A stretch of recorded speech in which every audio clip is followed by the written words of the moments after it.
Amigos, regresamos con argumentos. Gracias por seguir en sintonía de este espacio a través de la señal de Globovisión. De inmediato, nuestro invitado de esta tarde nos acompaña el analista político Tomás Ocías. Muy buenas tardes. Gracias, Tomás, por estar con nosotros aquí en esta edición de Argumentos. Gracias, Rosa. Bienvenida, que te termines de curar Amén, así será. Y que la información siga fluyendo. Gracias a usted, a que así como otros invitados pues han estado pendientes de mi salud. A todos ustedes, de verdad, muchas gracias.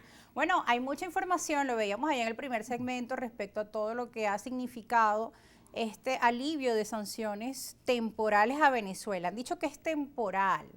Sin embargo, en días recientes también el economista Luis Vicente León decía que ese proceso no podía echar para atrás a pesar de los discursos que hemos venido escuchando en los últimos días, como que hasta el 30 de noviembre Estados Unidos le está dando un plazo a Venezuela que si no retiran las inhabilitaciones, pues ese alivio de sanciones está allí en veremos.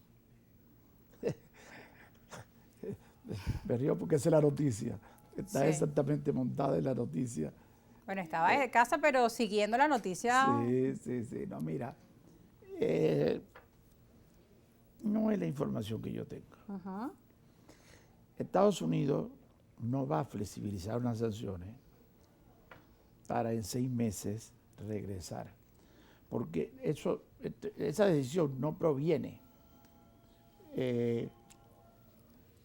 Yo casi te diría que ni siquiera por el acuerdo de Barbados, según la información que maneja mi informe confidencial.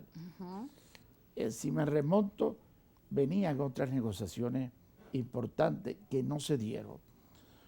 Había una negociación de cierta magnitud de los detenidos norteamericanos, Alex Saab y un grupo grande de detenidos en Venezuela, se habla de 200 o 180. Esa negociación no terminó de cuajar. El tema de Alex Saab probablemente los republicanos se han opuesto, tiene un tema de sentencia que pudiera ser difícil, pero en todo caso no cuajó. Y lo importante es que el presidente Biden no espera a las elecciones para flexibilizar las sanciones, sino decide por alguna razón. Y ahora vamos a ver por la que me da fortaleza en mi información, en mi razonamiento.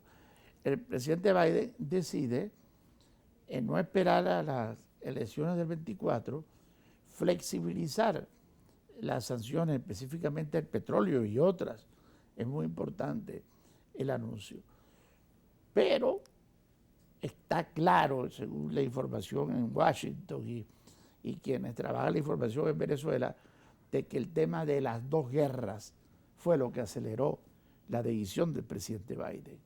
Ha venido levantando las reservas petroleras en Estados Unidos con petróleo venezolano, que es el más barato, el más cercano y el que tiene las mismas características de refinación, etc. Segundo, no solamente eso, sino Chevron, que es la que está encargada de este proceso. Diga lo que diga Chevron. Aquí hay dos discursos. Uno es el que da el presidente Biden y otro el que da las declaraciones de Estados Unidos. Uno también el que da el presidente Maduro y otros son las acciones de que se reúnen con asesores en privado. Entonces, la necesidad de más petróleo por parte de Venezuela, que ha pasado de 120.000, 130.000 a casi 160.000 barriles de petróleo, miles de barriles de petróleo enviados a Estados Unidos, y se espera 200.000, significa de verdad una tranquilidad para la política energética y estratégica de Estados Unidos. Y para mí esa es la razón fundamental. No solamente le da permiso a las 4 industrias que están pidiendo licencia, sino que la abre totalmente.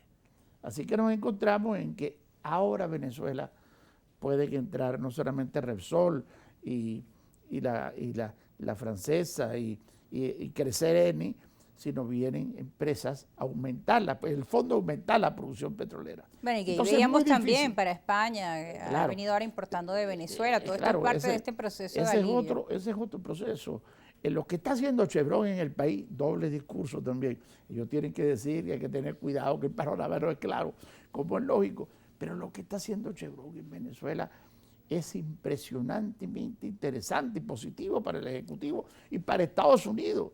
En ese juego de poder es que pareciera que no hay retroceso en la medida de apertura de las sanciones. Ahora, en todo este escenario, los venezolanos también se preguntan, bueno, ¿y dónde quedamos nosotros? ¿Cómo ese crecimiento económico o cuándo esas cifras que están diciendo que pueden llegar a ser positivas para nuestro país se van a reflejar en un mejor poder adquisitivo? Porque en medio pues de estas elecciones que hemos tenido, el proceso de consulta, muchos venezolanos sienten que, por ejemplo, ese acuerdo social que se había llegado en un momento entre oposición y el gobierno venezolano, pues quedó como en veremos, ¿no? ¿Qué va a pasar con el tema de las ayudas a los hospitales, todo este tema humanitario? ¿Dónde queda en medio de todo este acuerdo? Sí, bueno, ese acuerdo era impráctico totalmente. Las Naciones Unidas no tenían el mecanismo para manejar los 3.000 millones de dólares o la cantidad que sea. Por eso ha tardado y sigue tardando en crear un mecanismo que va a ser muy difícil para esa ayuda humanitaria. Sin embargo, estas son cosas prácticas que están viniendo todos los días. Ese aumento de la producción petrolera, además de Chevron, que está proporcionando al país, puede traerle después de marzo del próximo año entre 4.000 a 6.000 millones de dólares adicionales a Venezuela. Así es que estamos en una dimensión realmente interesante. Yo tampoco creo que este año ha habido, yo no creo que hay mucha recuperación, aunque las cifras estén diciendo que a finales de año puede haber un ligero crecimiento. Este año ha sido nefasto para la economía, para el crecimiento de la industria, para la creación de empleo, para el comercio, para la actividad económica del país.